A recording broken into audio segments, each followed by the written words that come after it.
घर में फर्नीचर कम रहेगा चलेगा, पर आपका नेचर संसार में कम नहीं होना चाहिए, वो नहीं चलेगा।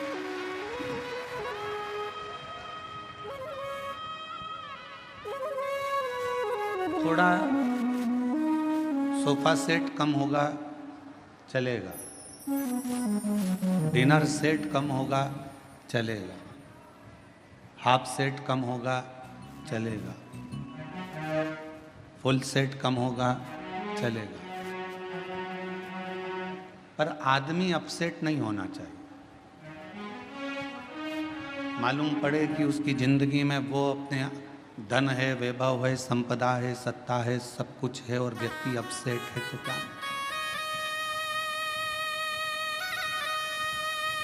क्या करोगे उस धन का, उस दौलत का, इस संपदा का, उस सत्ता का, कि जिसमें व्यक्ति का माइंड ही सेट नहीं, मन ही सेट नहीं।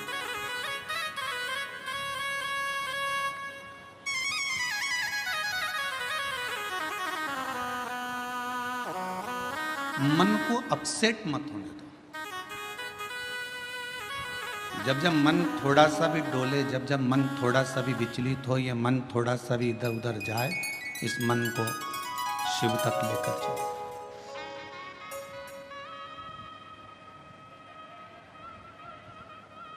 और जब यह मन शंकर तक पहुंच जाएगा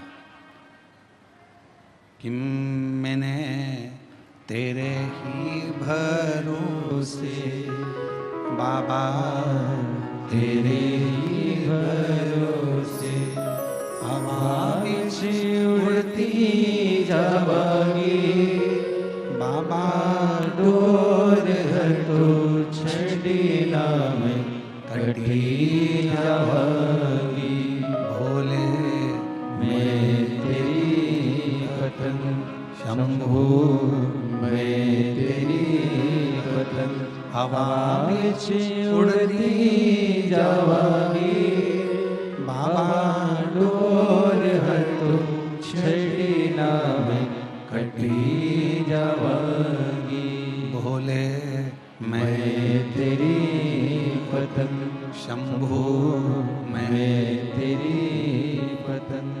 अगर मन स्थिर नहीं है, मन सेट नहीं है, तो फिर परमात्मा भी करीब में नहीं है। 5 कर्मेंद्री, 5 ज्ञानेंद्री, ये 10 जो इंद्रियां हैं, ये कैसे भी संयम में आ सकती है। 5 कर्मेंद्री को भी संयम में लिया जा सकता है, 5 ज्ञानेंद्री को भी संयम में लिया जा सकता है। 10 इंद्रियों को संयम में लेना सरल है, पर 11वें नंबर की जो इंद्री है मन, इसको संयम में लेना कठिन।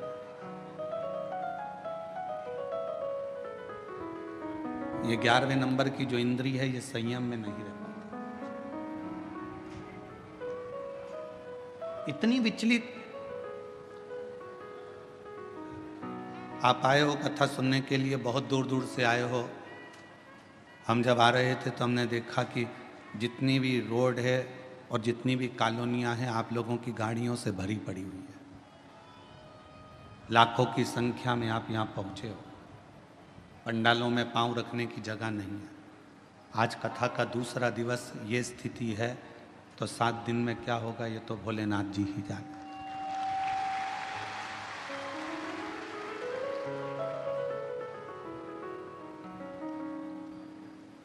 अब इतनी दूर दूर से आए हो,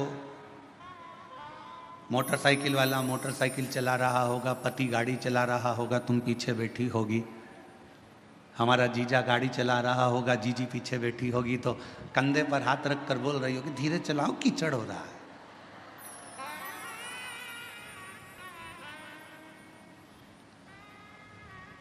देखो देखो सामने से वो स्पीड ब्रेकर आया है, थोड़ा धीमा कर लो। पति बोला 15 साल से मैं गाड़ी चला रहा हूं और तुझे गाड़ी पर ले लेकर गया हूं, तू फिर भी मुझ पर शंका करती है। पत्नी बोली मेरे जब शादी कर कर आई थी 15 साल पहले, तुम मुझे गाड़ी पर लेकर गए थे, 3 जगह गटर में पटका था। एक बार चोट खाई हूं, उस दिन से मुझे भय लगा रहता है कि तुम कहां पटक दो, तुम्हारा भरोसा नहीं। अरे वो तो तू नई नई आई थी ना, तो तेरे को बिठा के प्रैक्टिस कर रहा। अच्छा अच्छा। फिर गाड़ी आगे चली, तुमने फिर कहा देखो कथा में जाना है, सामने कीचड़ है, थोड़ा सावधानी से, पानी फिसल जाए।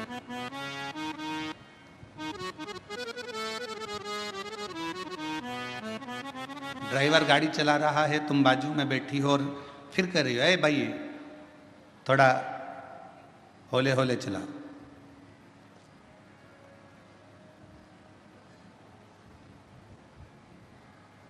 थोड़ा धीरे धीरे चला। और अगर कहीं जाना है, बहुत जरूरी काम है, तो लो कर लो कर लो कर लो कर, थोड़ा थोड़ा तेज तेज चला, लो कर थोड़ा चला तेज चले। पर तुम कह रही हो कि थोड़ा आराम से चलो, देख कर चलो, सावधानी से चलो, उस ड्राइवर को तुम साध रही हो। पति गाड़ी चला रहा है तो तुम बार बार बोल रही हो थोड़ा धीमे चलाओ, साध रही हो। शिव पुराण यही कहती है, 5 कर्मेंद्री 5 ज्ञानेंद्री ये संयम में हो सकती है, पर ये मन रूपी जो इंद्री है ना, इसको हर आधे या 1 घंटे में बोलना पड़ता है, थोड़ा संयम में रहे। कथा में बैठे हो, मन कोई निकल कर गया, तुम्हारा मन फिर वहाँ चले जाएगा। किसी ने उधर से आवाज़ लगाई, तुम उधर देखने लगोगे। कोई चिल्लाया, तुमने उधर देखा। किसी ने कुछ बोला, तुमने उधर देखा। मन को फिर खींचा, कथा में लग जा, आराम से, ध्यान से। गाड़ी वाले को जैसे बार बार बोलती हो, वैसे अपने मन को भी थोड़ा संयम करने का प्रयास करो। 3 घंटे की कथा में, ये कथा में मन लग जाए।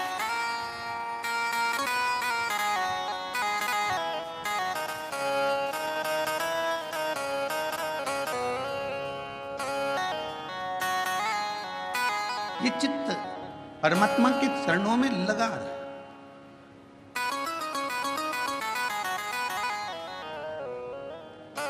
कल एक बहन जी ने प्रश्न लिखकर भेजा था, पत्र हम लेकर नहीं आए।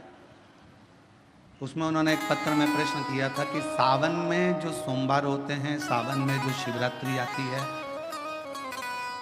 आप 12 महीने की शिवरात्रि पर ऑनलाइन पूजन नहीं कराते, केवल श्रावण महीने की शिवरात्रि पर ऑनलाइन पूजन कराते हो। ऐसा सावन की शिवरात्रि में या सावन के सोमवार में ऐसा क्या रहता है?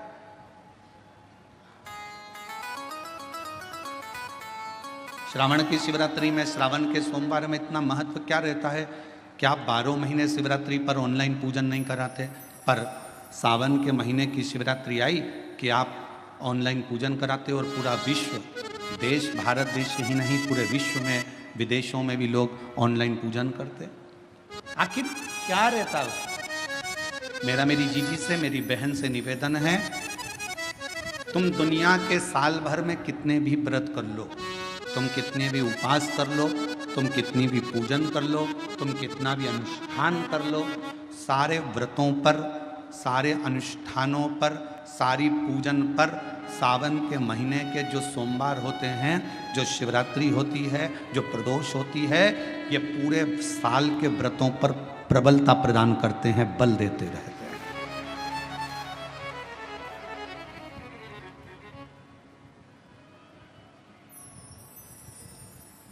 पर निवेदन है, सावन के सोमवार का व्रत करो, पर ऐसा व्रत मत करना कि तुम्हारे व्रत करने से परमात्मा को भी टेंशन हो जाए।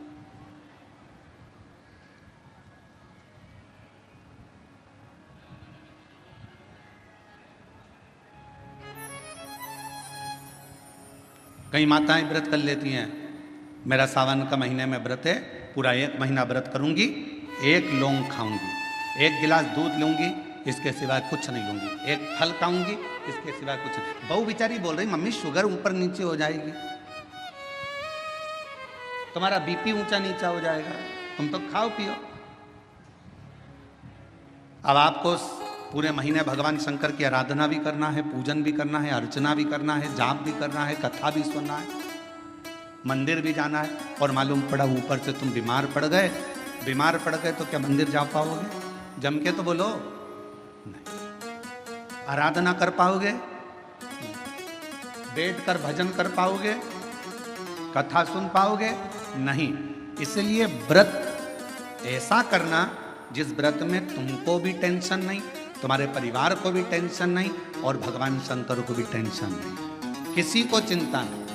तुम्हारे व्रत करने से किसी को परेशानी नहीं। मालूम पड़े तुम भोजन का त्याग कर दो, इसका त्याग कर दो, उसका त्याग कर दो, सब चीज़ों का त्याग कर दो और बीमार पड़ जाओ, तो शिव महापुराण की कथा कहती है ऐसा ऐसा तप, ऐसी साधना किसी की। तुमरुका जी जब कथा कहने के लिए बैठे, चंचुला देवी ने तुमरुका जी से एक प्रश्न किया कि कथा सुनने का नियम क्या है?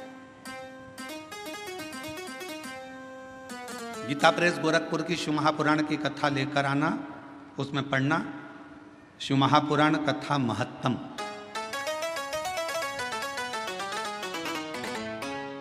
कथा को सुनने का नियम क्या है, यह भागवत में भी पूछा गया। परीक्षित ने सुखदेव जी महाराज से पूछा था कथा सुनने का नियम क्या है।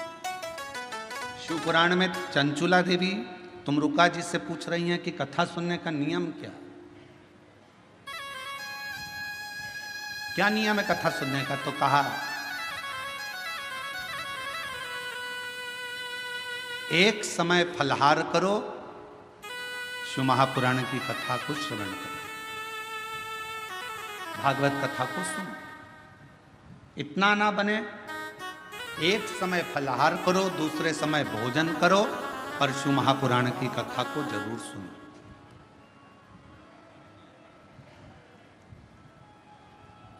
और इतने में भी काम ना चले तो शिव महापुराण की कथा में तुमरुका जी ने चंचुला देवी से कहा दोनों समय भोजन करो, पर शिव महापुराण की कथा जम के बोलो, सुनो नहीं, जरूर सुनो। और यहां तक कहा यदि इतने में भी काम ना चले, दोनों समय भोजन में भी काम ना चले, तो टिफिन लेके कथा में चलो, पर शिव महापुराण की कथा जरूर सुनो। जैसे लोगों की आदत रहती है ना, वो जेब में रखा रहता है और जैसे ही कथा में उसकी तो आदत हर एक घंटे में उसको खाना है मल के, और उसकी तो आदत में रहता है, तो कथा में बैठे बैठे विचार करता रहता है बस जल्दी से महाराज जी भजन गाए। उसको क्या मालूम कि ये शिव पुराण की कथा में इसमें तो एक भजन भी आ जाए तो बड़ा मुश्किल है। फिर वो जेब में से एक भजन आएगा, जब वो निकालेगा मलेगा, जैसे ही महाराज जी भजन गाएंगे फटकी मारेगा, और जैसे ही महाराज जी कहेंगे हारा हारा, उतनी देर में तो उसने निपटा गया।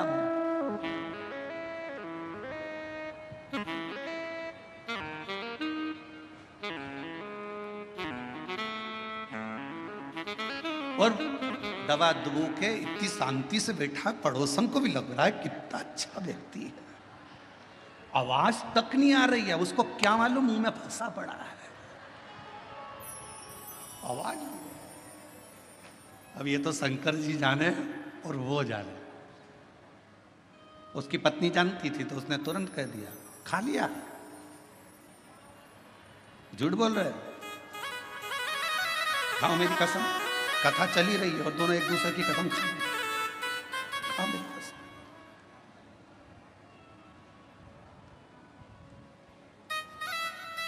चित्तना मन को स्थिर रखिए शिव तत्व की ओर, शंकर जी की ओर।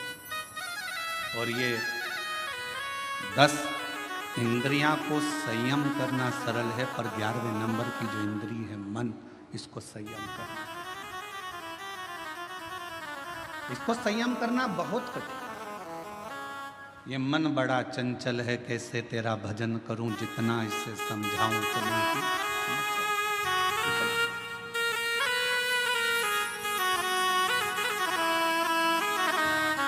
भोले तेरे चरणों की शंभो तेरे चरणों की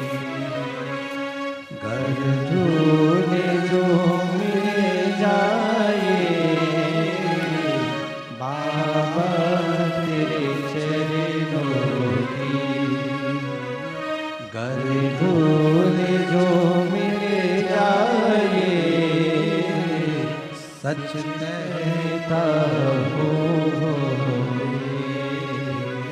सच कहता हूँ भोले, तकदीर बदल जाए बाबा तेरे चरणों की, शंभु तेरे चरणों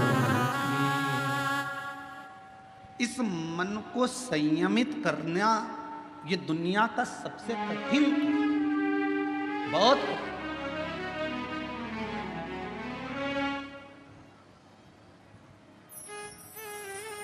पर तुलसी बाबा ने रामचरितमानस में लिखा कि मन की स्थिरता शिव से मिलाती है। और हम शिव महापुराण की कथा के माध्यम से कहना चाहते हैं, अगर मन को स्थिर करना है तो जिंदगी में एक बार शिव महापुराण की कथा को पंडाल में बैठकर सुनो। मन की स्थिरता कैसी होती है वो समझ में। मन की स्थिरता किसको कहते हैं? अभी 10 तारीख को गुरु पूर्णिमा आएगी। सीहोर में भी 5 तारीख से 9 तारीख तक गुरु पूर्णिमा के अवसर पर 5 दिवसीय गुरु महिमा शिव महापुराण की कथा है। पूरा विश्व, पूरा देश गुरु बनाने की होड़ में रहे। गुरु मंत्र लेना है, गुरु मंत्र लेना है। कोई कहीं गुरु को, कोई कहीं गुरु को ढूंढेगा। पर शिव महापुराण की कथा कहती है, अगर जिंदगी में गुरु बनाना तो शिव जैसा कोई गुरु बनाना। शिव जैसा गुरु क्यों? बीमार था चंद्र, ससुर ने श्राप दिया था चंद्रदेव को कि तेरे को काया का रोग हो जाएगा, और चंद्र की काया धीरे धीरे टपकने लगी, काया खराब होने लगी, पूरी काया बेकार होने लगी। और जब काया पूरी बेकार हो गई, एकदम दुर्बल सा चंद्रमा हो गया। तब चंद्रमा आखिरी में पूरा गलने ही वाला था। तब भगवान शंकर की आराधना करी। चंद्र को शिवजी ने अपने मस्तक पर धारण कर लिया, अपने पास में रख लिया। गुरु कैसा बनाना?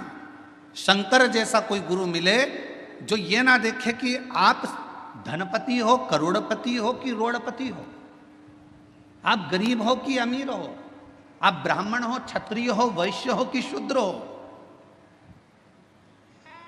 गुरु की दृष्टि में यह नहीं होना चाहिए।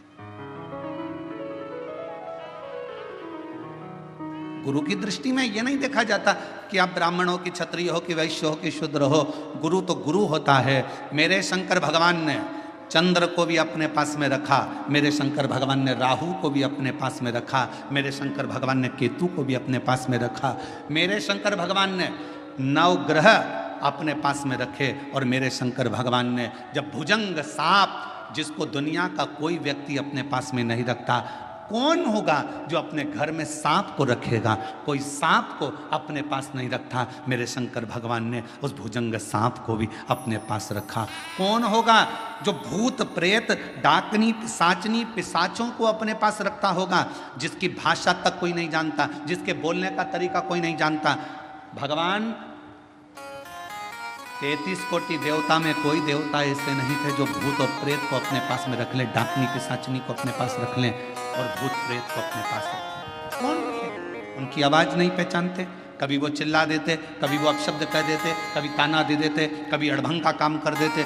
कोई भूतों को, प्रेतों को, पिशाचों को कोई अपने पास नहीं रखता। पर शंकर भगवान ने देखा ये कहाँ जाएंगे, कहाँ जाएंगे? और उन्होंने एक बार दिल से शिव जी को पुकार लिया। शंकर भगवान ने कह दिया तुम्हें कहीं जाने की जरूरत नहीं है, तुम मेरे शिष्य बनकर रहना, मेरे पास में रहना। जिसका कोई नहीं उसका शिव है।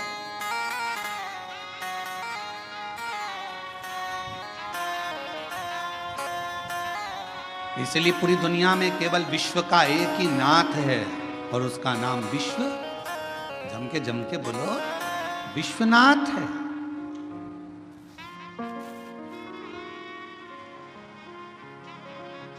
विश्वनाथ, पूरे विश्व का एक नाथ।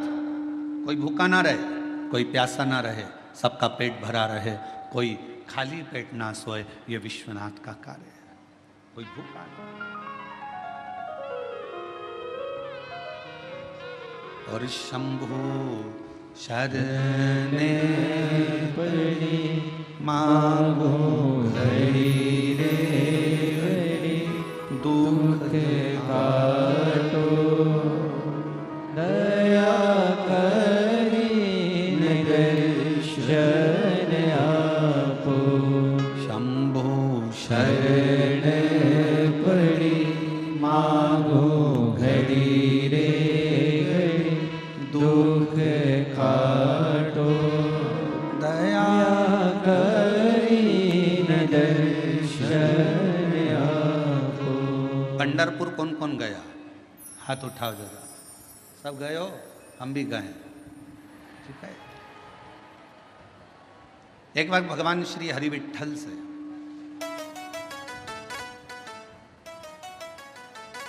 पांडुरंगा श्री हरि विट्ठल से संत तुकाराम जी ने पूछा,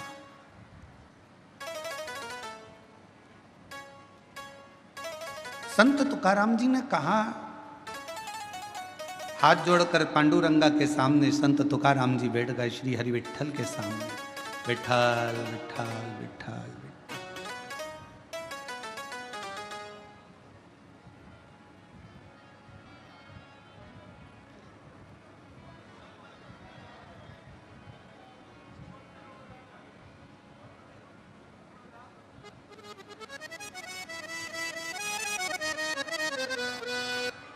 तुकाराम जी सामने। क्या बात है? सबने पूछा तुकाराम जी से, तुम विट्ठल विट्ठल विट्ठल विट्ठल भज रहे हो, क्या आपको अपने घर नहीं जाना?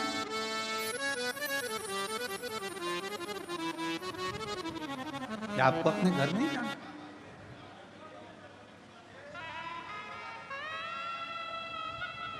तीन दिन हो गए तुकाराम जी, और 3 दिन से संत तुकाराम जी विट्ठल विट्ठल विट्ठल विट्ठल, पांडुरंगा विट्ठल कहने में।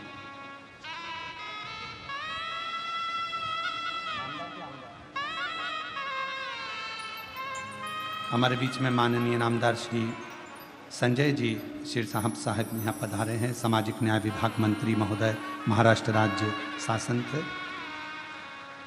और हमारे बीच में ही माननीय श्री प्रशांत जी बाफना जी उद्योगपति बेंगलोर से यहाँ पर विराजमान हैं। माननीय श्री राजेंद्र जी जलान जी जिला प्रमुख शिवसेना यहाँ विराजमान हैं। एक बार जोरदार ताली बजाकर हम सभी का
और शंभु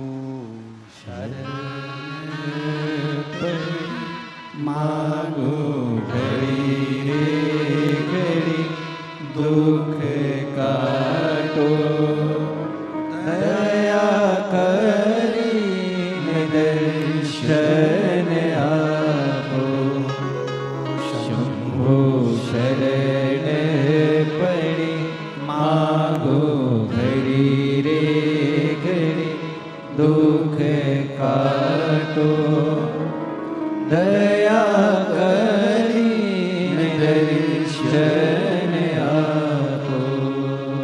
शिव कथा कर रहे भगवान शंकर का चरित्र का। संत तुकाराम जी 3 दिन से लगातार विठ्ठल विठ्ठल माजा विठ्ठल माजा विठ्ठल विठ्ठल।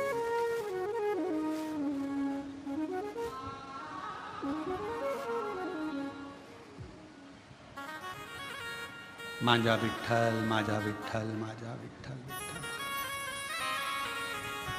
अब चौथा दिन हो गया। फिर संत तुकाराम जी से पूछा गया कि तुम हमेशा आते थे, दर्शन करते थे, भजन करते थे, कीर्तन करते थे, फिर चले जाते थे, पर आज 4 दिन हो गए तुम्हारे मुख से विठ्ठल विठ्ठल पांडुरंगा विठ्ठल विठ्ठल विठ्ठल बंद ही नहीं हो रहा।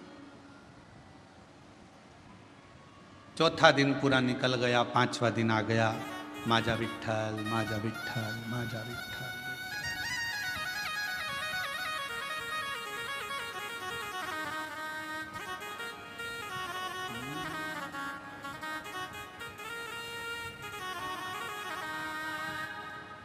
माझा विठ्ठल विठ्ठल विठ्ठला माझा विठ्ठल विठ्ठल विठ्ठला। 4 दिन निकल गए।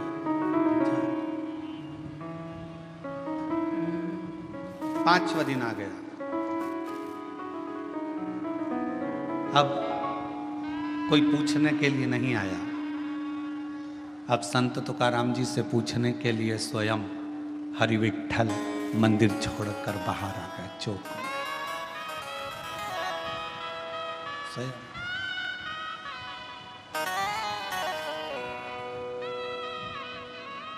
गर्भगृह को छोड़कर मेरे विठ्ठल पांडुरंगा चौक में, जिस चौक में सभी हरि विठ्ठल के भक्त, पांडुरंगा के भक्त फुगड़ी खेलते हैं, उस फुगड़ी खेलने वाले चौक में हरि विठ्ठल आए। तुकाराम जी को देखा, तुकाराम जी को देखकर पूछा। अभी तक लोग पूछ रहे थे कि तुकाराम तुम विठ्ठल विठ्ठल विठ्ठल विठ्ठल पांडुरंगा जप रहे हो, अब स्वयं विठ्ठल आकर खड़े होकर पूछते हैं कि क्या चाहता है, बोल। तुकाराम जी ने कहा मुझे इतना सा पूछना है कि भगवान देवाधिदेव महादेव जब आपसे मिलने के लिए आए तो आपने शंकर भगवान को अपने सिर पर बिठाया, क्यों बिठाया, बस इतना सा पूछना है। हरि विठ्ठल ने कहा शिव को मैंने अपने सिर पर इसलिए बिठाया क्योंकि उन्होंने कामदेव को भस्म कर दिया था और अहंकार का त्याग कर दिया था, तो मेरे सिर पर ना काम है ना अहम है,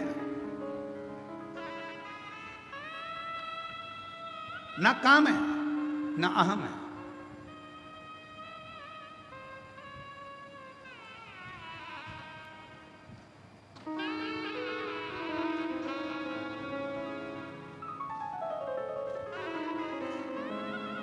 एक लाइन किसी की काव्य की सुनी थी, जो खानदानी रईस हैं वो मिजाज रखते हैं नर्म अपना। मेरे शंकर भगवान के पास में कुबेर का खजाना है, इसलिए उसको कुबेरेश्वर महादेव कहते हैं, कुबेर भंडारी कहते हैं। भगवान नारायण को भी अगर लक्ष्मी दी है तो मेरे शंकर भगवान ने दी। माता लक्ष्मी जी की मां ख्याति देवी लक्ष्मी जी का विवाह तो शिव जी से करने वाली थी, पर लक्ष्मी जी का विवाह जब शंकर जी से होने वाला था तो शंकर जी ने मना कर दिया था, मैं विवाह नहीं करूंगा। क्यों? क्योंकि ये लक्ष्मी जी नारायण को चाहती हैं, इसलिए ख्याति देवी आप अपनी बेटी को भगवान विष्णु को ब्याह दो। शिव की कृपा से लक्ष्मी जी नारायण को मिली है।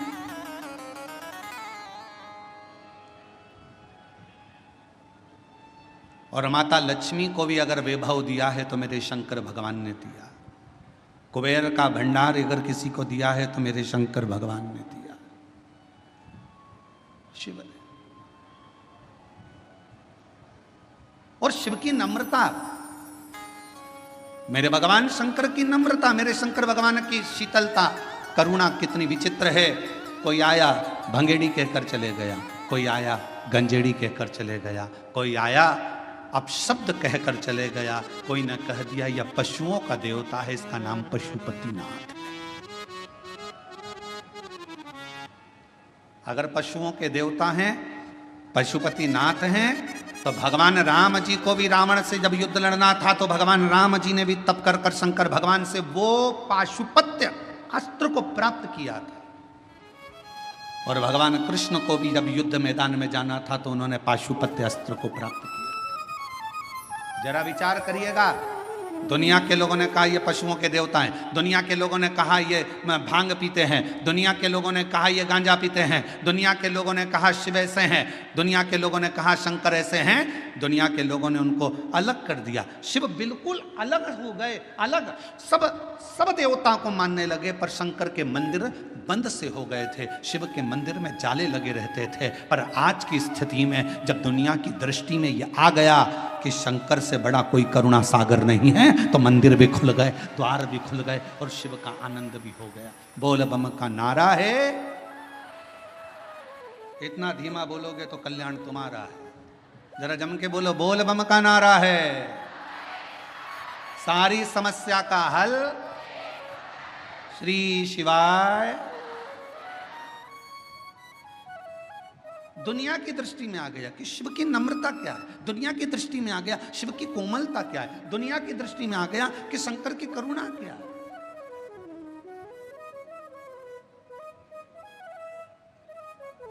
और ये सबको मालूम है, जो शंकर को जल चढ़ाता है उसका कल जरूर बदलता है।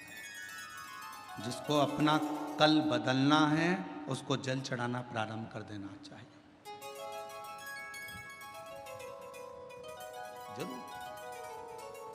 और तेरी कृपा का क्या है भरोसा, कब किस पर हो जाए, जरा सी हम पर कर दो, ओ जरा सी हम पर कर दो। जिस पर भी हो गई तेरी कृपा करुणा वो भव पार हुआ, भव पार हुआ। पापी हो चाहे जितना उसका भी बाबा उद्धार हुआ, उद्धार हुआ। गिद्ध अजामिल गणिका जैसे तेरे मन को भाए, जरा सी हम पर कर दो, ओ जरा सी हम पर कर दो। तेरी कृपा का क्या है भरोसा, कब किस पर हो जाए, जरा सी हम पर कर दो। हमने कल भी कथा में कहा था, कोई पूर्वजों का पुण्य प्रबल होता है। आपके पिता, आपके दादा, आपके परदादा, आपकी माता, आपकी दादी, आपकी परदादी, आपकी धर्मपत्नी की माता, आपकी धर्मपत्नी की माता की माता, उनकी दादी, दोनों पक्ष, एक धर्मपत्नी के मायके का पक्ष और एक पति के पूरे पक्ष, ये दोनों के 71 पीढ़ी का जब पुण्य प्रबल होता है तब किसी परिवार में एक बार शिव महापुराण की कथा हो पाती है। धन एकाग्रित करना सरल है, पैसा इकट्ठा करना सरल है, व्यापार बढ़ाना सरल है, व्यवहार बढ़ाना सरल है, पर अपने कुल में एक बार शिव महापुराण की कथा का आयोजन करना बहुत कठिन है। क्योंकि जब कोई पुण्य की प्रबलता हो, एक धर्म पत्नी का भी पूरा कुल 71 पीढ़ी, कहीं मायके की कोई शुद्ध भाव से भगवत भजन की रमी हो, कहीं इधर भी पति का पूरा कुल, कहीं परमात्मा की दादा परदादा पिता पर कोई पुण्यता होगी, तब जाकर कोई पुण्य की गुल्लक प्राप्त हुई होगी और वो फूटी हुई होगी। आज संचिती परिवार अगर इस कथा का यजमान पद ग्रहण करा है तो देवता भी कृपा कर रहे होंगे कि ये करुणा का एक आनंद सुख है, ये मौका मिला। और शिव महापुराण की कथा करवाना कोई सरल विषय नहीं, इतनी अड़चने आती है क्योंकि शंकर की कथा है, ये कोई साधारण कथा नहीं है। शंकर भगवान विष्णु जी का विवाह हुआ, तारीख निकली, तिथि निकली, पल निकला और भगवान विष्णु का लक्ष्मी जी के साथ में माँ लक्ष्मी जी के साथ विवाह हो गया। ब्रह्मा जी का विवाह ब्रह्माणी के साथ हो गया, इंद्र का विवाह इंद्राणी के साथ हो गया। पर शंकर भगवान के विवाह की तारीख निकली, तिथि निकली, समय निकला, इतनी बजे फेरे होंगे, इतनी बजे विवाह होगा। शंकर भगवान की शादी उतनी बजे हुई नहीं। जो तिथि थी, जो तारीख थी, उस पर शादी ही नहीं हुई। 15 दिन निकल गए, सारी बारात खड़ी थी। शंकर भगवान से पूछा क्या विचार है, शादी वादी करना है कि नहीं करना है। शंकर भगवान बोले मेरा पाउडर का डिब्बा घूम गया, जब तक पाउडर का डिब्बा नहीं मिलता तब तक मैं तैयार नहीं होऊंगा, और तैयार नहीं होऊंगा तब तक मैं शादी करने नहीं जाऊंगा। अब पाउडर का डिब्बा कौन सा, इंतजार करा। 20 दिन के बाद आवाज आई, राम नाम सत्य है, राम नाम सत्य है। शंकर भगवान कहने लगे तैयारी कर लो बारात ले जाने की, मेरा पाउडर का डिब्बा आ गया, पाउडर का डिब्बा। और जो मुर्दा आया, जला, भस्म तैयार हुई, शिव जी ने धारण करी, नंदी पर सवार होने लगे। नंदी पर बैठे 33 कोटि देवता नगाड़े बजा रहे, दुमदुमियां बजा रहे, भगवान शंकर नंदी पर बैठे। नंदी पर भी बैठे तो उल्टे, नंदी का मुंह इधर था, शंकर जी का मुंह उधर था। इंद्र ने जाकर ब्रह्मा जी से कहा ऐसी कोई बारात अच्छी लगेगी, शिव जी का मुख उधर है और नंदी का मुख इधर है, जरा पूछो तो सही ऐसे क्यों बैठे हैं। ब्रह्मा जी ने जाकर कहा आपकी शादी हो रही है, कम से कम सीधे तो बैठ जाओ। शंकर भगवान बोले हमारा कोई बाप नहीं, हमारा कोई भाई नहीं, बारात कैसे देखेंगे, आगे से नंदी देखेगा, पीछे से हम देखेंगे, इसलिए उल्टे बैठे।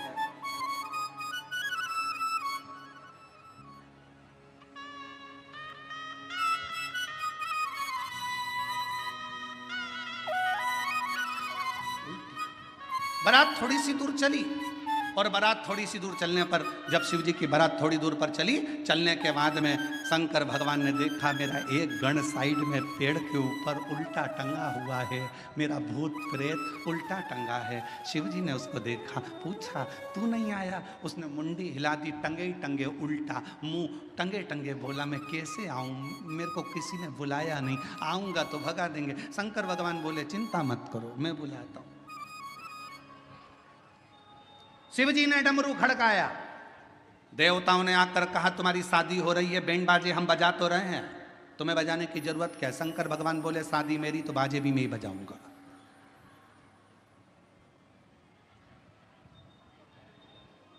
आत्मनिर्भर भारत, मेरी शादी है तो बैंड में ही बजाऊंगा, बाजे में ही बजाऊंगा। डमरू खड़काया, जैसे डमरू खड़काया, डाकनी पिशाचनी चुड़ैल भूत भयंकर आए, सब इकट्ठे होकर आ गए, सब नाचने लगे। देवताओं ने सोचा इनके बीच में अपन क्या नाचो, आगे चले गए। देवता सबसे आगे, बीच में भूत चुड़ैल, उसके बाद में शंकर जी। भगवान भोलेनाथ प्रसन्न हो गए, मेरे सारे रिश्तेदार आ गए। इंद्रदेव ने ब्रह्मा जी से कहा प्रभु देवता आगे नाच रहे हैं, कोई भांगड़ा कर रहा है, कोई कत्थक कर रहा है, कोई गरबा कर रहा है, कोई कुछ कर रहा है, पर भूत चुड़ैल जो नाच रहे हैं इनके नाचने का पता नहीं पड़ पा रहा कि ये कौन सा डांस है, ये समझ में नहीं है। इतने में ब्रह्मा जी ने इंद्र से कहा जो देवता नाच रहे वो भांगड़ा कत्थक गरबा ये सब समझ में तो आ रहा है ना, हाँ, पर ये भूत चुड़ैल समझ में नहीं आ रहा है क्या नाच रहे हैं। ब्रह्मा जी ने कहा जो भूत चुड़ैल शंकर जी की शादी में नाचे इसी को लोग कलयुग में डिस्को कहेंगे, इसी को लोग कलयुग में डिस्को, ऐसा लगेगा जैसे ततैया खा गया, मेरा नाम चिंचिंचू, अब लग जाए ततैया खा गया ऊपर से। और डांस का पता ही नहीं चलता, लोग ऐसे डांस करते जैसे खुजाल हो गई शरीर में, खुजाल, समझे क्या।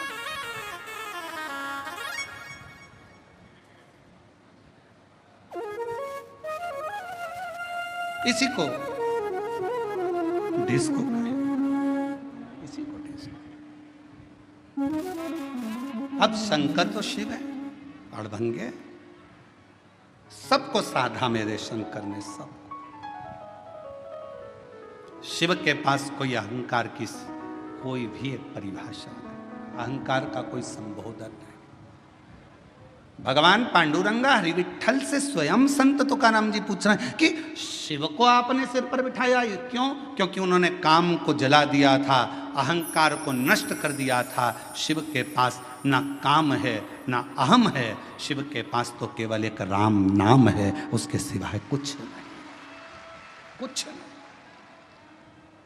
और कलयुग केवल नाम आधारा, सुमर सुमर नर उतरहि पारा। कलयुग में केवल नाम की आधार शिला को जो समझ लेता है, अहम को त्याग नहीं। दुनिया की सबसे बड़ी बीमारी एक ही है, व्यक्ति का अहंकार। शुगर की दवाई बाजार में मिल सकती है, बीपी की दवाई बाजार में मिल सकती है, कमर दुखे तो दवाई बाजार में मिल सकती है, आंख दुखे तो दवाई बाजार में मिल सके, कान दुखे तो दवाई मिल सके, पर अहंकार की दवाई बाजार में नहीं मिलती है। अहंकार को समाप्त करने की दवा मेरे शंकर भगवान के पास है। मेरे वो ना काम रहने देता है ना अहंकार रहने देता है, दोनों का त्याग करवा देता। दोनों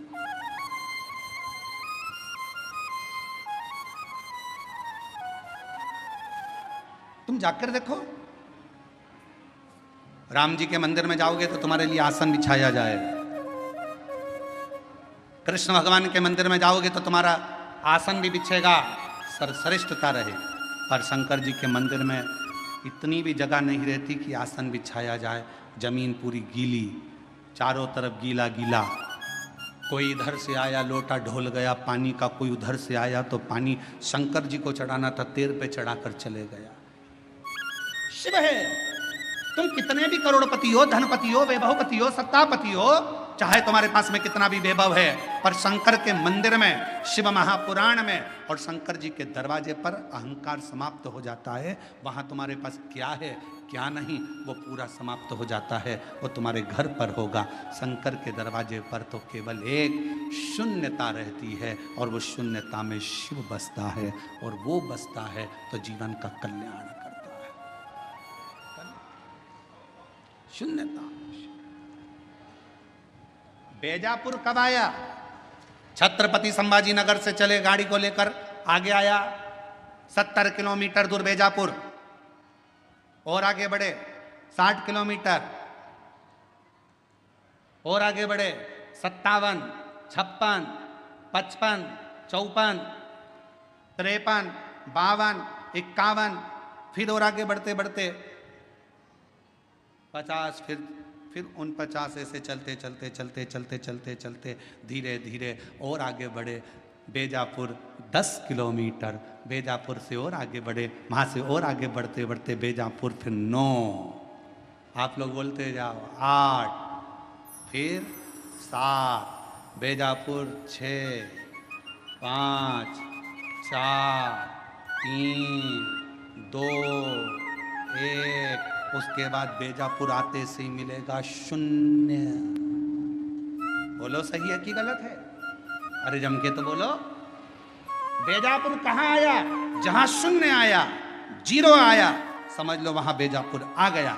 छत्रपति संभाजी नगर यहां से जा रहे हो, चलते चलते 70 किलोमीटर से बढ़ते बढ़ते 10 किलोमीटर पे पहुंचे। 10 से 9, 8, 7, 6, 5, 4, 3, 2, 1 और बाद में शून्य आ गया। छत्रपति संभाजी नगर आ गया। पुणे गए, चलते चलते शून्य आ गया। बेंगलोर गए, चलते चलते शून्य आ गया। मुंबई गए, चलते चलते शून्य आ गया, तो मुंबई आ गया, पुणे आ गया। शून्य पर स्थान नियुक्त है।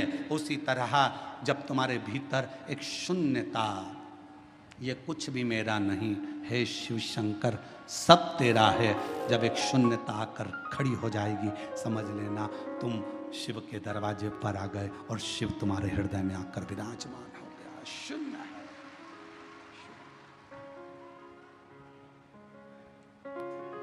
और मेरे भोले तेरा सहारा है, मेरे भोले तेरा सहारा है, मेरी नैया का तो किनारा है, मेरी नैया का तो किनारा है। मेरे बाबा तुझे पुकारा है, मेरे बाबा तुझे पुकारा है, मेरी नैया का तू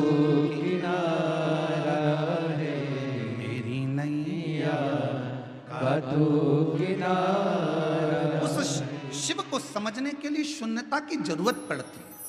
हमारे नासिक क्षेत्र में, हमारे महाराष्ट्र में प्याज बहुत होता है। बोलो सही है कि गलत है? काय की खेती ज्यादा हो रही है? प्याज की। और हमने देखा जब हम लोग कथा करने के लिए जा रहे थे, शाहदा गए, नासिक गए और भी जगह, छत्रपति संभाजी नगर आए, जब आ रहे थे, जा रहे थे, तो हमने देखा वहाँ पर प्याज के बड़े बड़े, बहुत बड़े बड़े गोडाउन टाइप के बने, और उन प्याजों के लिए इतने सारे पंखे चल रहे थे। पंखे, तो हमने गाड़ी रोकी, हमने पूछा क्यों भैया ये पंखे क्यों लगाए? तो कहा ये प्याज के लिए पंखे लगाए। बोलो सही है कि गलत है? प्याज के लिए पंखे क्यों लगाए? तो कहा अगर सड़ जाएगा, गर्मी रहती है तो अंदर से सड़ जाता है, तो पंखे लगाना जरूरी है। फिर हमने देखा कि एक खटिया पर एक पिताजी बैठे थे और वो एक पुष्टे से हवा कर रहे थे। तो हमने पूछा भैया ये कौन है? तो क्या हमारे बाप है, हमारे पिता। तो हमने कहा प्याज के लिए तुमने 50 पंखे लगाए, बाप के लिए एक भी पंखा? तो फिर उस गोडाउन वाले ने पूछा तुम कौन हो? हमने कहा सीहोर वाले। अच्छा मिश्रा जी? हमने कहा। उन्होंने कहा हमारा नाम लेके तुम कहीं बोलना मती। हमने कहा कसम से नहीं बोलेंगे, तुम्हारा नाम तो लेंगे ही नहीं, पक्का। वो तो आज कथा में बेजापुर में बात निकली तो बोल दिया, पर नाम नहीं बोलूंगा, और तुम बोलोगे तो बोल भी दूंगा, पर नाम नहीं। लगाए प्याज के लिए 50 पंखे, बाप के लिए पुष्टा। अरे ये चमक, ये दमक, फुलवन में महक, सब कुछ सरकार तुम्हारे पिता से ही तो है। बाप के लिए भी एक पंखा लगा सकते थे तो जीवन का एक आनंद प्राप्त हो जाता। ये सब बहुत बहुत विचारणीय है।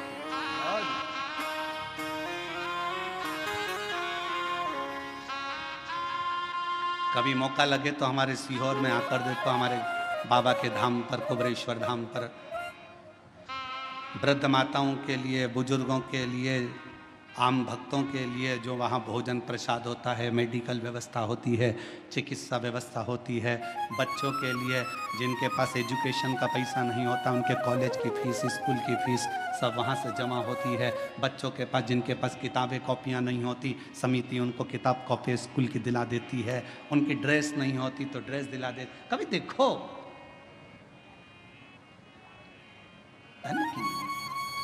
भाव की मूर्ता, सारी डिग्रियां, सारा वैभव पृथ्वी वाले देखेंगे।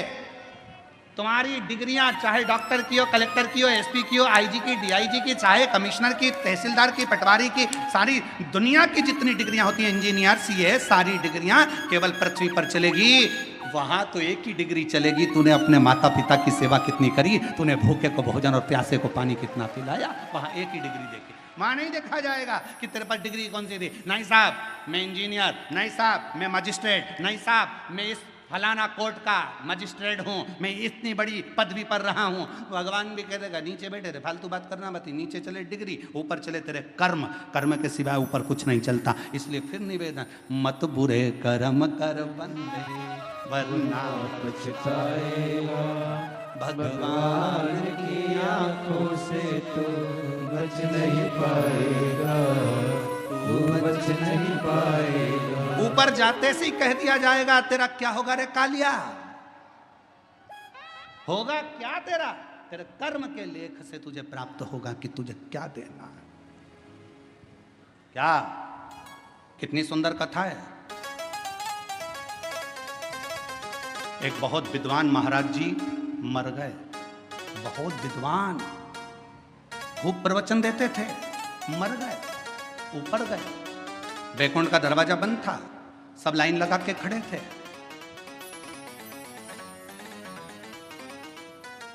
सवेरे बैकुंठ का दरवाजा खुलेगा जब सबको बैकुंठ में प्रवेश मिलेगा। बैकुंठ जाने की लाइन में महाराज जी भी खड़े थे। महाराज जी से आगे एक व्यक्ति और खड़ा था, टोपी लगाया था, जीन्स पहना था, थोड़ी थोड़ी जगह से फटी हुई थी, जोरदार जूते पहना था, चाबी का छल्ला घुमा रहा था। महाराज जी ने मन में सोचा कैसे कैसे लोग बैकुंठ जाते हैं, बता, इनको बैकुंठ आना था, इनको तो नरक जाना था।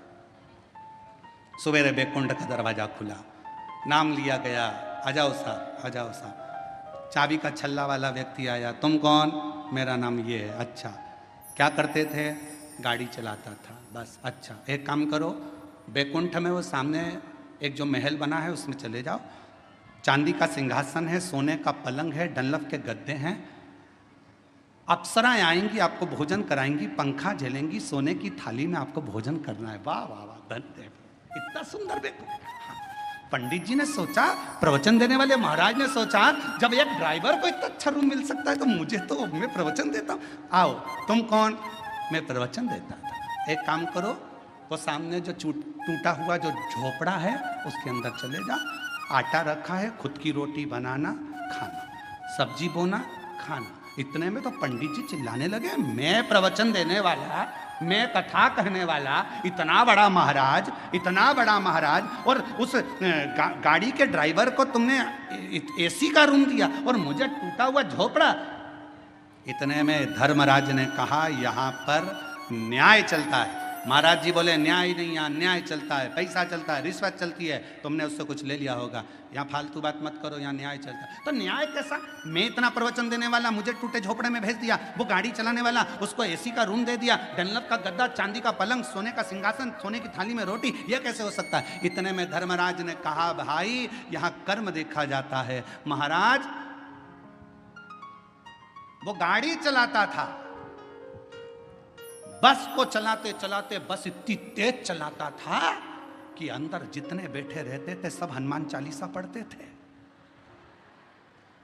जय हनुमान के अनुगुण सागर, जय कपीसती लोक उजागर, रामदूत अतुलित बल रामा, अंजनी पुत्र पवन सुत रामा, महावीर विक्रम बजरंगी। कांपते, राम नाम लेते, भगवान को पुकारते। इसलिए वो मरा तो उसको एसी का रूम मिला।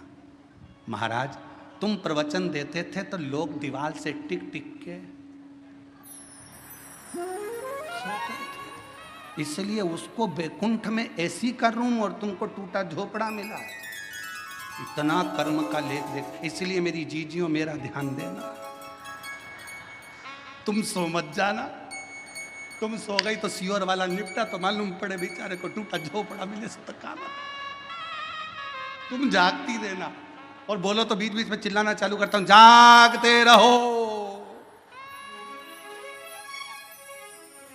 अरे हम तो बाबा के भरोसे चलते हैं, हम तो बाबा के भरोसे चलते हैं। ये दुनिया वाले जलते हैं, ये दुनिया वाले जलते हैं। भोले बाबा बाबा के भरोसे चलते हैं, ओ घड़दानी दानी के भरोसे चलते हैं। डमरू वाले के भरोसे चलते हैं, काशी वाले के भरोसे चलते हैं। शिव के पास ना काम है ना अहम है। काम भी दूर, अहम भी दूर। और जिसने काम का भी त्याग कर दिया, अहम का भी त्याग कर दिया, वहां मेरे हरि विठ्ठल उसको अपने शिव अपने सिर पर बिठा लेते हैं।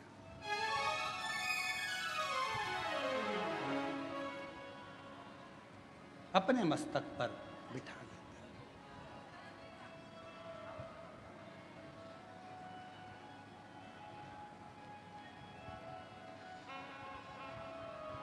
फिर कोई आडंबर, कोई दिखावा कुछ नहीं रहता, केवल शिव रहता है।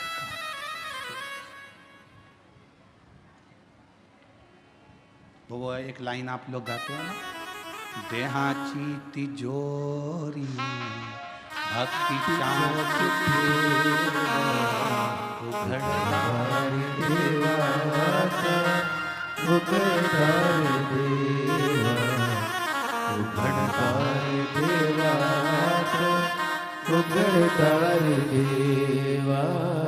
देहाची तिजोरी भक्ति चाँच देवा, उघड़दार देवा, उघड़दार देवा, उघड़दार देवा, उघड़दार देवा।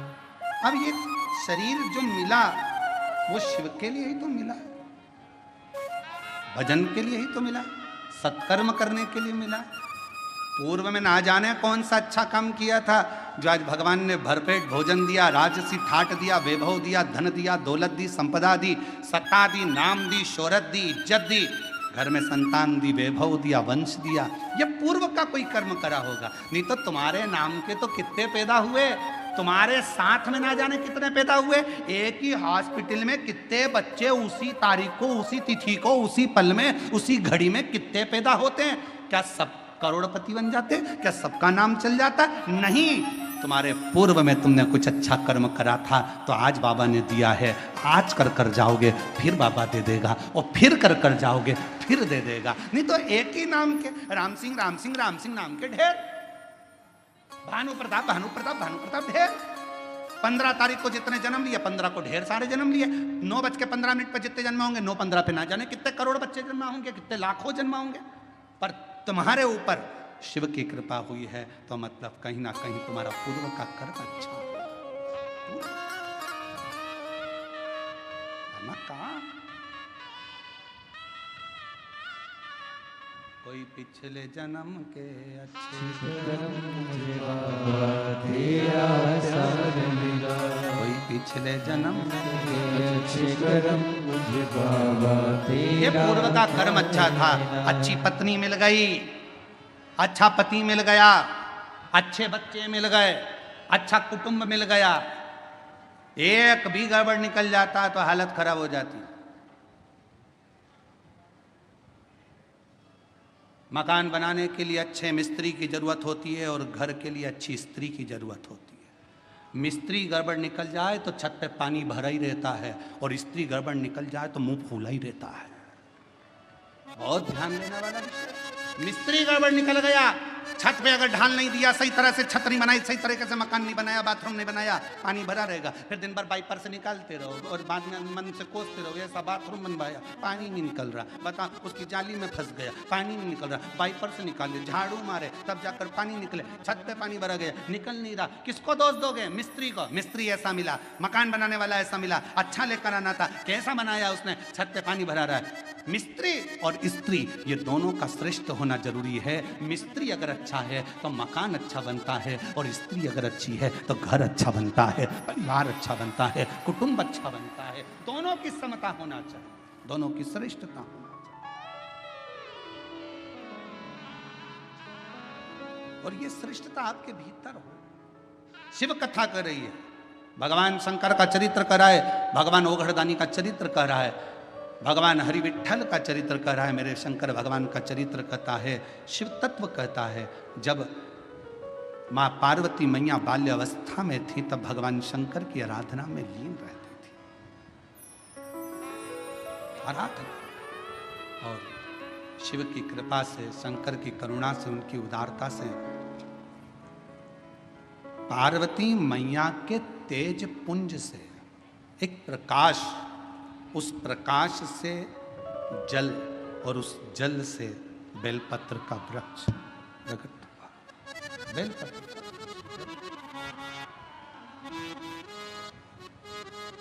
और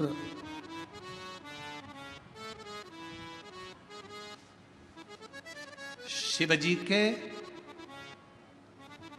शरीर के, शिव जी के नेत्र अश्रु से, शरीर के भाग के जल से, रुद्राक्ष का पेड़, रुद्राक्ष का पौधा होता है। और माँ जगत जननी दुर्गा भवानी, माँ आद्य शक्ति, माँ भवानी के शरीर के तेज प्रकाश जल से बेलपत्र का पौधा होता है। बेलपत्र का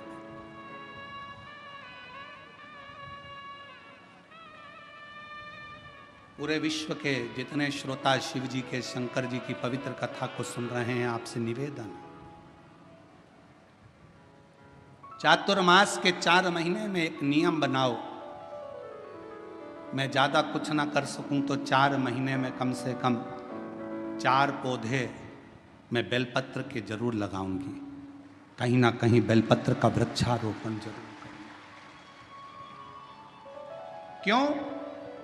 मान लो हम चले भी गए और हमारे परिवार के लोग मान लो शंकर जी की पूजा नहीं कर पाए, भगवान शिव की आराधना नहीं कर पाए, भगवान शंकर की भक्ति ना कर पाए, तो मेरे द्वारा लगा हुआ ये बेलपत्री का पौधा बड़ा होगा, कोई ना कोई इसकी पत्ती तोड़कर शिव जी को चढ़ाएगा, कम से कम मेरे कुल का उद्धार होगा, मेरे वंश का उद्धार होगा, मेरी पीढ़ी का उद्धार।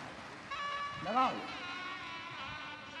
हम ज़्यादा पौधे लगाने का नहीं बोल रहे आपसे, आपसे तो 4 महीना चतुर्मास के 4 पौधा लगाने का एक बना लो कि मुझे एक बेलपत्री का पौधा हर महीने लगाना है। और वो पौधा ऐसा मत लगाना जैसा दुनिया के राजनेता लगाते हैं, सुबह लगाते हैं शाम को बकरी खा जाती है, ऐसा पौधा ना लगाइए। बुरा लगे तो बोल देना, रे भाई हो, हमारी बात का लोगों को बुरा बहुत लगता है इसलिए अभी बोल दे रहे हैं, क्षमा मांगते हो। ऐसा पौधा ना लगाइए कि सुबह लगाया शाम को बकरी खा गई, नहीं, पौधे का ध्यान देना है जाकर।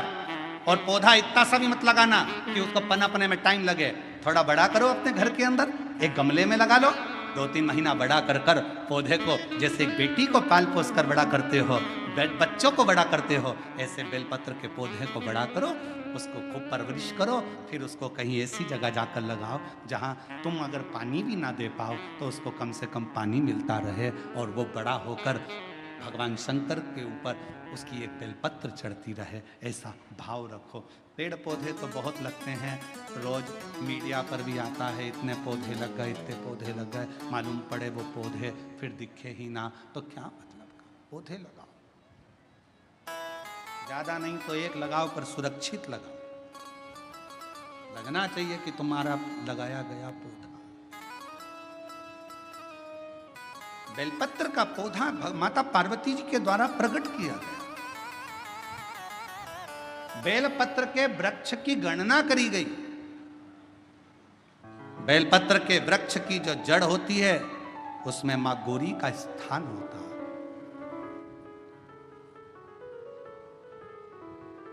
बेलपत्र की जड़ में महागौरी है, बेलपत्र के तने में माहेश्वरी है, बेलपत्र के शाखाओं में दक्षिणायनी माता है, बेलपत्र की पत्ती में माँ पार्वती है, बेलपत्र के फल में माँ कात्यायनी है, और बेलपत्र के उस सुंदर आनंदमय फूल में,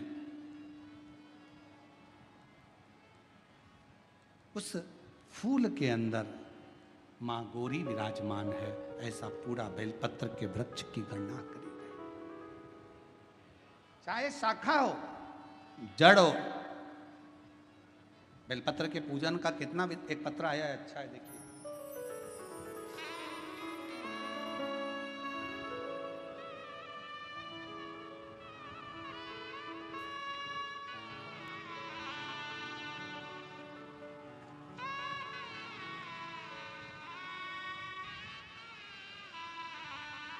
मेरा नाम प्राजक्ता चौहान, कहीं बैठी हों तो बच्चे को लेकर आ सकती हैं और बेलपत्र लेने के लिए आएँ।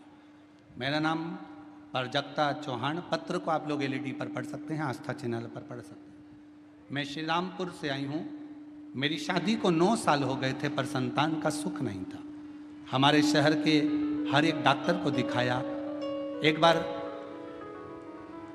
डॉक्टर बोले कि तुम्हारा ट्यूब ब्लॉकेज है, 50% ही चांस हैं संतान के, बाकी के संतान का योग नहीं। बहुत सारी दवाइयाँ ली, ट्रीटमेंट किया, पर गर्भ नहीं ठहरा।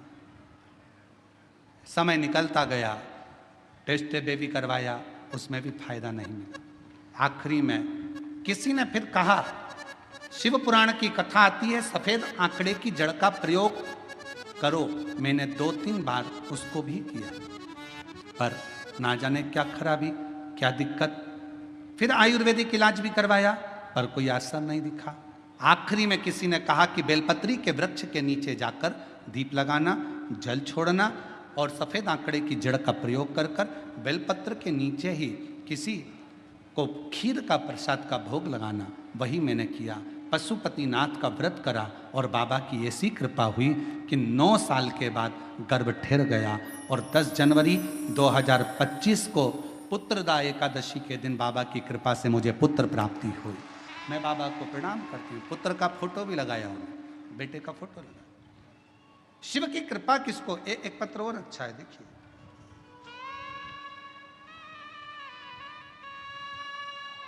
मैं अश्विनी अमोल गायकवाड़, मेरी शादी 2016 में हुई थी, पर मेरे यहां संतान का सुख नहीं था। गर्भ अगर ठहर भी जाता था तो संतान 15 दिन 20 दिन 1 महीना रहकर गिर जाती थी। सारे इलाज करवाए, डॉक्टरों को भी पूछा, IVF के लिए बोला, फिर भी बच्चा नहीं हुआ। तब आखिरी में आस्था चैनल पर शिव महापुराण की कथा सुनना चालू करी और 2022 की तर्पण शिव महापुराण की कथा को उस दिन मैंने भोले बाबा को जल चढ़ाना प्रारंभ किया। कुबेरेश्वर बाबा का स्मरण कर कुंदकेश्वर महादेव का नाम लिया और 30 दिसंबर 2023 को सीहोर जाकर कंकर शंकर की पूजन करी। वहाँ का रुद्राक्ष लेकर आई, बाबा का स्मरण करना प्रारंभ करा और बाबा की कृपा से 2024 7 फरवरी को शिव जी की कृपा से मेरे घर में पुत्र रत्न की प्राप्ति हुई। मैं बाबा को यहाँ प्रणाम करती हूँ, नमन करती हूँ। और तेरी कृपा का क्या है भरोसा, कब किस पर हो जाए, जरा सी हम पर कर दो। एक बेलपत्र का फल क्या। बेलपत्र के वृक्ष के नीचे अगर 1 लोटा जल आप भाव रखकर हृदय से शिव जी को समर्पित कर रहे हो तो शिव उसको स्वीकार कर, शिव उसको स्वीकार।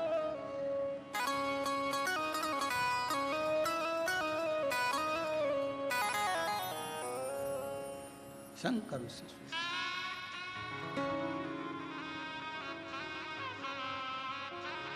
कोई साधारण नहीं है बेलपत्र का पौधा। बेलपत्र का वृक्ष, एक बहुत सुंदर कथा आती है शिव महापुराण। जब आप लोग ओमकारेश्वर की कथा को सुने थे तो हमने वहां पर भी कहा था कि अगर जमीन पर पड़ी हुई एक बेलपत्र अगर आपको दिख जाए तो उसको उठाकर कहीं विसर्जन में डाल दो, पर उसको पांव के नीचे मत बांध दो। वो बेलपत्र का केवल पत्ता नहीं है, उसमें मेरा महागौरी आद्य शक्ति 64 योगनिया, मेरा शिव और शक्ति उस बेलपत्र के पत्ते में सदा विराजमान रहे, सदा।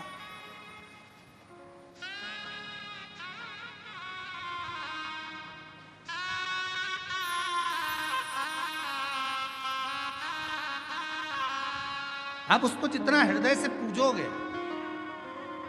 भारत की सभ्यता, भारतीय संस्कृति, भारत का एक आनंद सुख है ये कि हमारे यहाँ पौधों की भी पूजन होती है, हमारे यहाँ नदियों की भी पूजन होती है, हमारे यहाँ पशुओं की भी पूजन होती है, हमारे यहाँ पक्षियों की भी पूजन होती है, हमारे यहाँ तलातल, रसातल, पाषाण की भी पूजन होती है, हमारे यहाँ जल की भी पूजन होती है तो थल की भी पूजन होती है। शिव तत्व।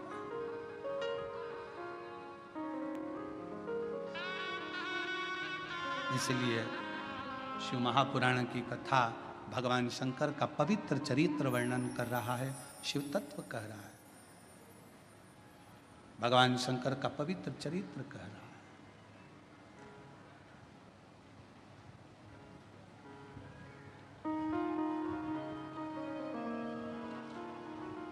कि तेरे भरोसे मेरी गाड़ी, तू जाने तेरा काम जाने बाबा। तेरे भरोसे मेरी गाड़ी, तू जाने तेरा काम जाने। ओ भोले तेरे भरोसे मेरी गाड़ी, तू जाने तेरा काम जाने बाबा। तेरे भरोसे मेरी गाड़ी, तू जाने तेरा काम जाने। तू जाने तेरा काम जाने, तू जाने तेरा काम जाने तू जाने तेरा काम जाने, तू जाने तेरा काम जाने।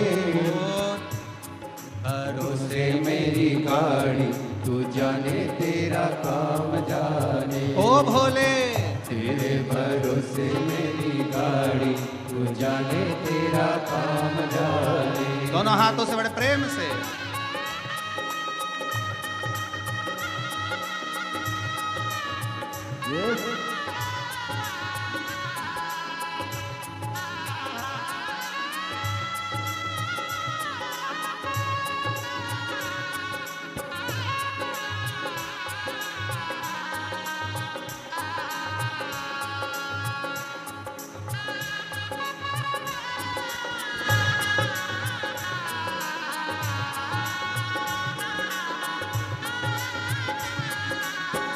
राधे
दिया सब भार तुम्हीं पर, हो छोड़ दिया सब भार तुम्हीं पर, छोड़ दिया सब भार तुम्हीं पर, जीत तुम्हीं पर हार तुम्हीं पर, जीत तुम्हीं पर हार तुम्हीं पर, जीत तुम्हीं पर हार तुम्हीं पर, जीत तुम्हीं पर हार तुम्हीं पर।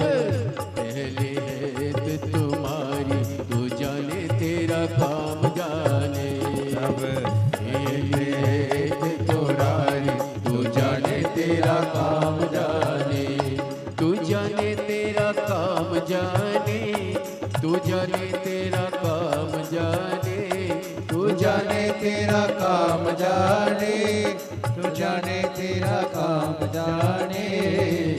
तेरे भरोसे मेरी गाड़ी, तू जाने तेरा काम जाने। बोले तेरे भरोसे मेरी गाड़ी, तू जाने तेरा काम जाने। राधे राधे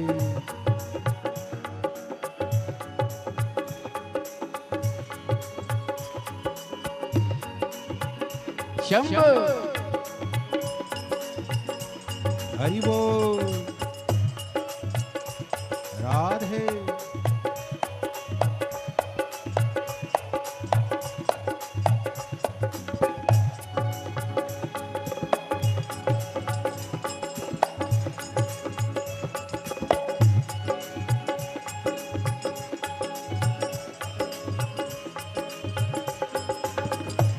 जय हो।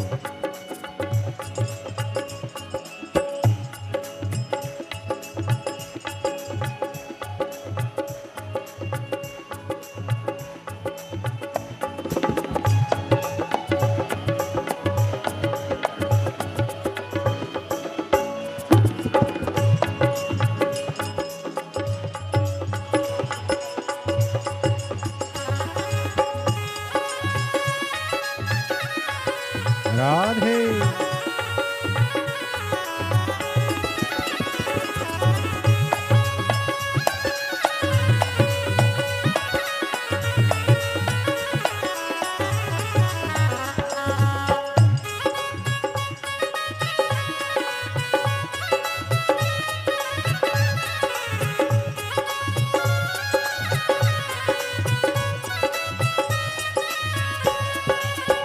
जब से बाबा शरण में आया, जब से बाबा शरण में आया, ओ जब से बाबा शरण में आया, जब से बाबा शरण में आया, एक अनोखा आनंद पाया, एक अनोखा आनंद पाया, ओ जब से बाबा शरण में आया, जब से बाबा शरण में आया, एक अनोखा आनंद पाया, एक अनोखा आनंद पाया।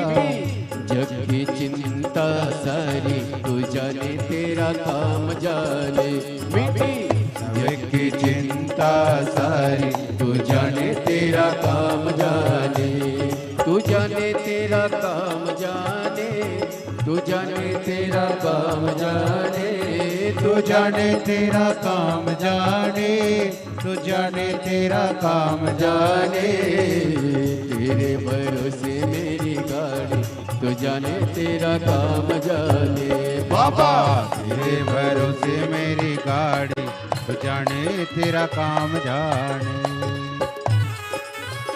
राधे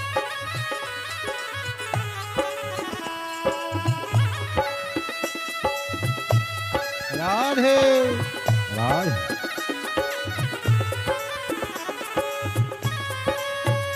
राधे हरि बोल।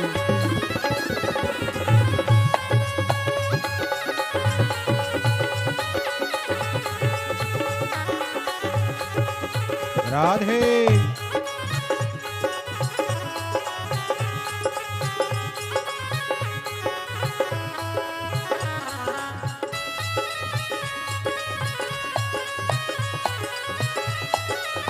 राधे हरि बोल। राधे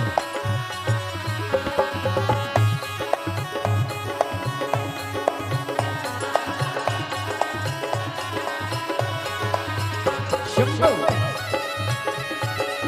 राधे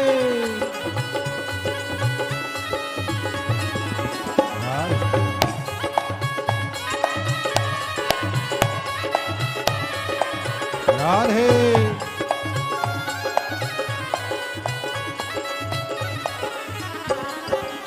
तेरे भरोसे एक आस यही है, तेरे भरोसे एक आस यही है, ओ चरणों में अरदास यही है, चरणों में अरदास यही है, तेरे भरोसे एक आस यही है, तेरे भरोसे की आस यही है, ओ चरणों में अरदास यही है, चरणों में अरदास यही है, रखना लाज हमारी, तू जाने तेरा काम जाने, तुम्हें रखना लाज हमारी, तू जाने तेरा काम जाने, तू जाने तेरा काम जाने, तू जाने तेरा काम जाने, तू जाने तेरा काम जाने, तू जाने तेरा काम जाने, बाबा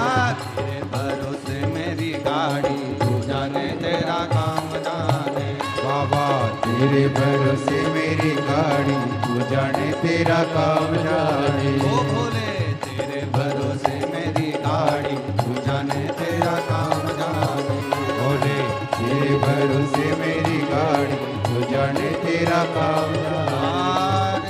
महादेव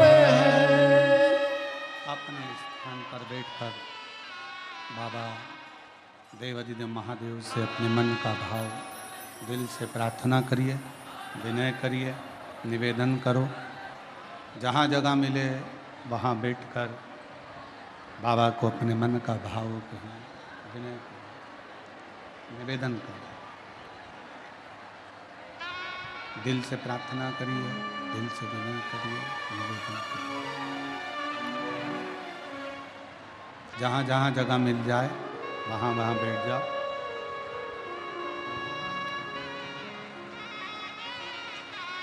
सभी लोग साथ में विनय करें, निवेदन करें, साथ में बोलें।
बाबा दैवदेव महादेव भगवान शिव, ओगरदानी, त्रिकालदर्शी, कैलाशी, विनाशी भगवान शंकर की पवित्र कथा कह रही है।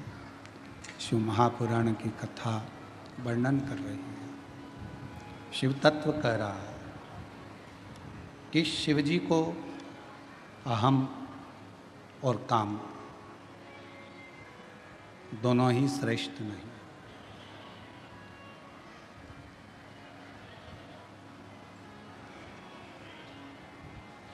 कभी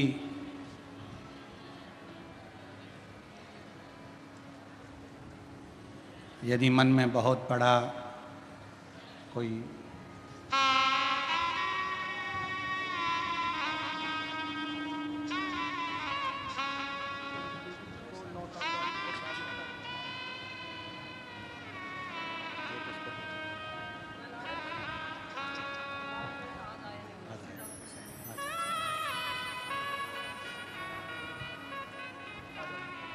कहते हैं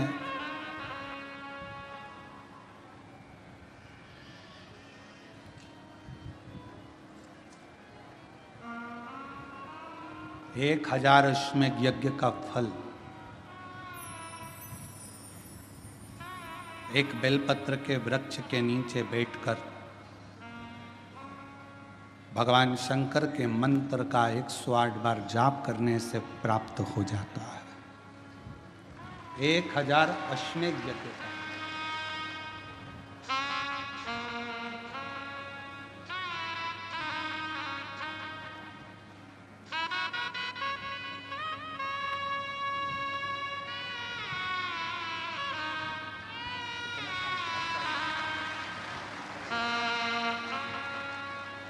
संभव।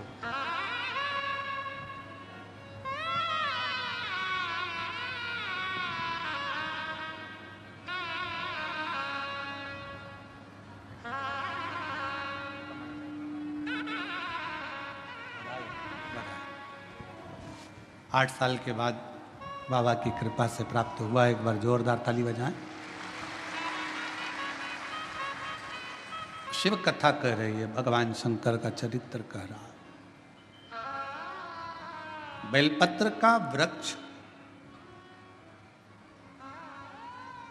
जिसके नीचे बैठकर यदि कोई अनुष्ठान, कोई तप, कोई साधना, कोई व्रत, कोई उपास किया जाए,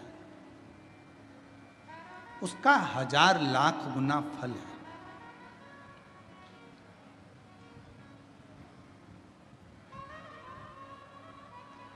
आप सभी ने एक कथा सुनी होगी कि एक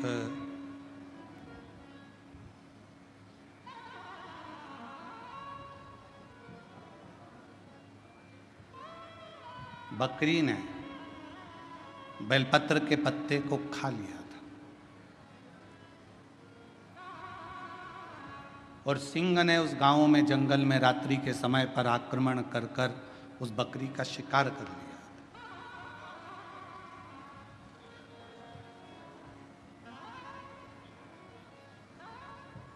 और आखिरी में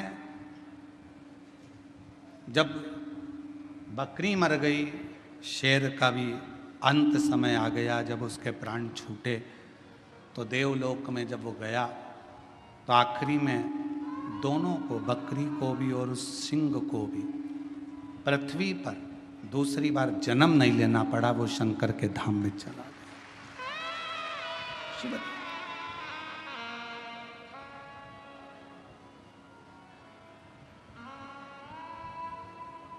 शिव की एक अविरल भक्ति। हम तो कई बार कथा में कहते हैं, आपके पास में अगर कुछ भी नहीं है, आप शंकर जी के मंदिर पे गए हो, एक बेलपत्र अगर आपको शिव जी के मंदिर में चढ़ी हुई भी मिल जाए, उसको उठा लो और उस बेलपत्र को धोकर वापिस भगवान देवाधिदेव महादेव के मंदिर में भगवान शंकर को फिर पुनः चढ़ा दो। वापिस उसी बेलपत्र को फिर चढ़ा दो।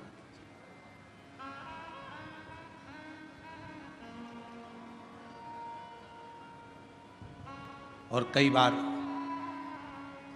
त्रिगुणाकार, त्रिकालदर्शी, त्रिनेत्रधारी, त्रिपुंडधारी, त्रिशूलधारी मेरे देवाधिदेव महादेव को चढ़ाने के लिए अगर मंदिर में तुम्हें बेलपत्र मिले भी ना, तो अपने हाथ की 3 उंगलियों का स्पर्श भगवान शंकर को कर लीजिए और शिव के नाम का उच्चारण कर लीजिए। शिव उस बेलपत्र को स्वीकार कर लेते हैं। भाव, एक स्वच्छ भाव, निर्मल मन सो मोहि पावा। भगवान शंकर को अगर आप भाव से रिझा रहे हैं, निर्मल भाव दे रहे हैं, शिव उसको भी स्वीकार कर। मेरे ओगड़दानी कभी भी आपसे कोई वस्तु की चाह नहीं। कथा देखिएगा जरा, शिव महापुराण की कथा में एक शब्द आता है कि ब्रह्मदेव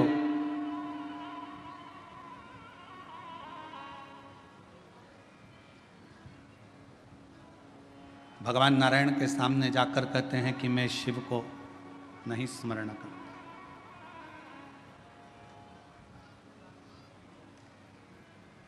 मैं नहीं जानता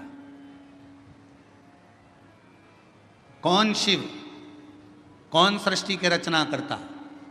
ब्रह्मा जी ने तो अपने मन में विचार कर लिया कि सृष्टि का रचना करता केवल मैं हूं, केवल मैं। और ये मैं और मेरा का जो संबोधन है, ये अहम का संबोधन।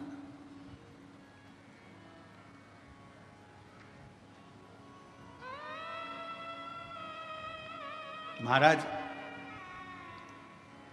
हाथ की लकीरें भले आपके हाथ की मुट्ठी में बंद हो,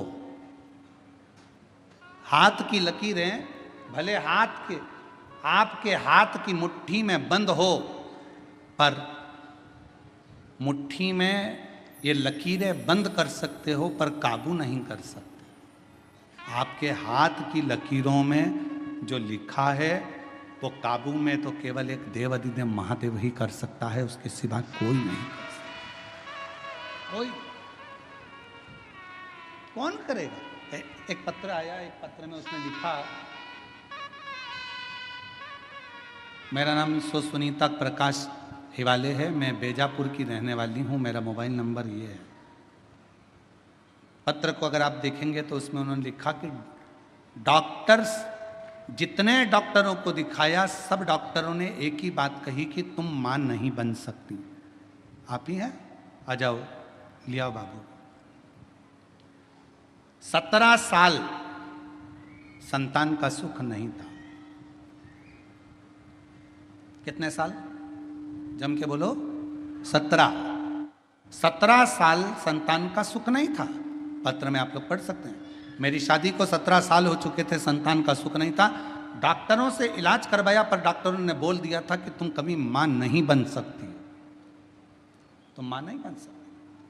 हम दोनों पति पत्नी डिप्रेशन में चले गए, और दोनों पति पत्नी डिप्रेशन में चले गए। घर वालों ने बहुत समझाया, जो लिखा है ललाट पर वो होता है, क्यों चिंता करते हो? घर के लोगों ने दिलासा दिलाया, सब ठीक हो जाएगा, चिंता मत करो। तब करें तो करें क्या?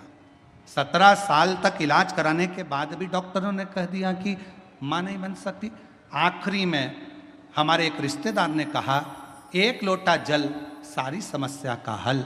तुम शिवजी को एक लोटा जल चढ़ाना प्रारंभ करो, शिवजी का स्मरण करना प्रारंभ करो, सफेद आंकड़े की जड़ का प्रयोग करो, पशुपतिनाथ का व्रत करो, और एक बार बन सके तो कुबेरेश्वर धाम जाकर बाबा का कंकर शंकर पूजन करो। मेरे बाबा की ऐसी कृपा हुई, 17 साल के बाद 21 अगस्त 2023 को बाबा की कृपा से हमारे यहाँ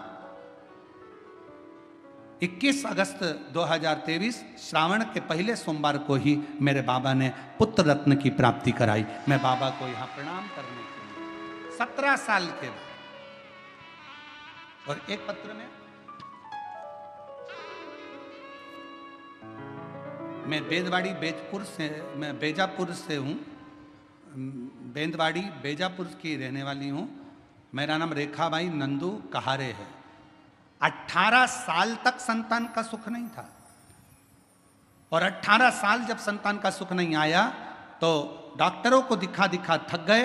तब आखिरी में किसी ने कहा, शिव महापुराण की कथा आती है, वो प्रदीप मिश्रा वाचता है, कथा सुनना प्रारंभ करी और बाबा का पशुपतिनाथ का व्रत किया, और बाबा की कृपा से आज हमारे घर में 18 साल के बाद संतान की प्राप्ति हुई। मैं बाबा को यहाँ प्रणाम करने के लिए आई। कहीं यहाँ बैठी हों तो बच्चे को लेकर आ सकती हैं। मेरा नाम रेखाबाई नंदू कहारे, मैं बेंदवाड़ी बेजापुर से रहने वाली हूँ। मेरा बच्चे का फोटो भी लगा। शिव तत्व किसको कहते हैं? एक विश्वास, एक भरोसा, एक दृढ़ता, एक भरोसा, एक दृढ़ता, एक विश्वास आपके भीतर प्रकट करें। और जब विश्वास, दृढ़ता, भरोसा पूर्ण होगा तो शिव मिलेगा।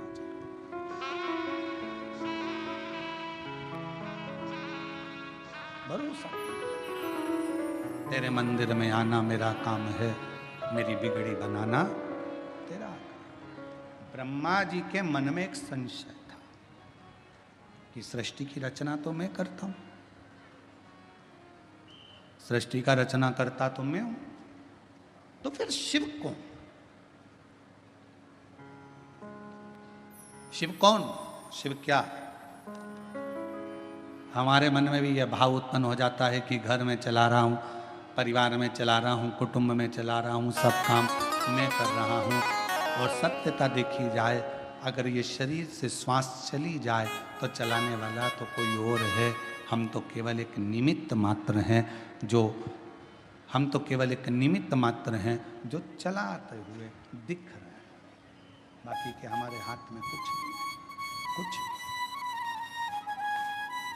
और प्रभु आपकी कृपा से सब काम हो रहा है।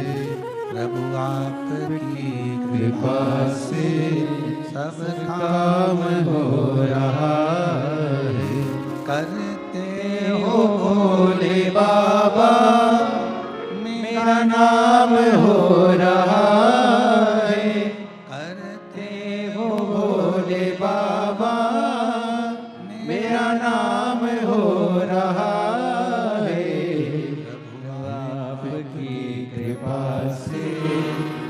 सब काम हो रहा है, भोले आपकी कृपा से सब काम हो रहा है। हम केवल एक निमित्त हैं, आप केवल निमित्त हैं, करने वाला तो वो है जो कर रहा है।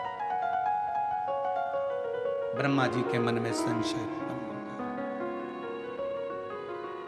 एक बड़ा सारा पर्वत था, उसको घुमाया, अग्नि का एक खंभ प्रकट हो गया, शिवलिंग की आकृति का।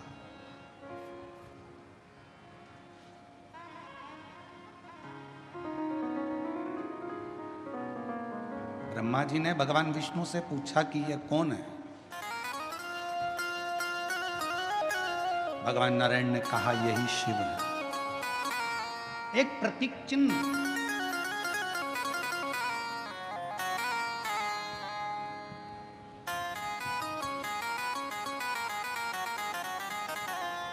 एक शिवलिंग की आकृति देखकर ब्रह्मा जी ने कहा ये शंकर है, ये शिव है। हाँ, यही शंकर, यही शिव है, यही शंकर, यही शिव।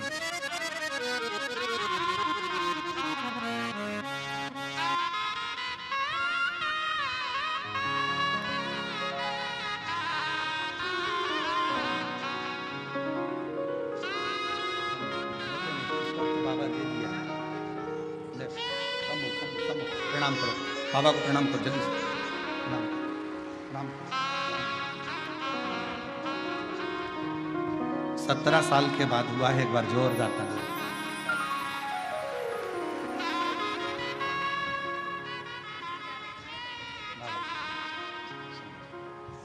प्रभु आपकी कृपा से सब काम हो रहा है, करते हो भोले बाबा, मेरा नाम हो रहा है, करते हो भोले बाबा, मेरा नाम हो रहा। 18 साल के बाद हुआ है, एक बार जोरदार ताली बजा। प्रभु आपकी कृपा से सब काम हो रहा है, भोले आपकी कृपा से सब काम हो रहा है। मैं तो नहीं हो काबिल, तेरा पार कैसे पाऊं, टूटी हुई वाणी में गुणगान कैसे